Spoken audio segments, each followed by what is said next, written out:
Мугалимдер мөмөлүү дарак экен билебиз, айткандарын турмушта дайым эстеп жүрөбүз.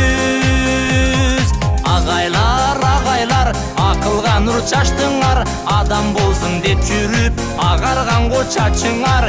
Эжейлер баштан өтүп не күндөр, сабак берем деп жүрүп саргайганго өмүрлөр. Ушул кайрымдуулук маданиятын сиздер менен айылдарга, мектептерге, шаарга, райондорго бирге жайылтайлы. Келип бергениңизге ыраазычылык. Буюрса дагы көп жакшылыктарда ушул биз сыйлашып, бири-бирибизди кадырлап жүрө берели. Кош келипсиздер. Рахмат. Агайлар акылга нур чачтыңар, адам болсун деп жүрүп агарганго чач.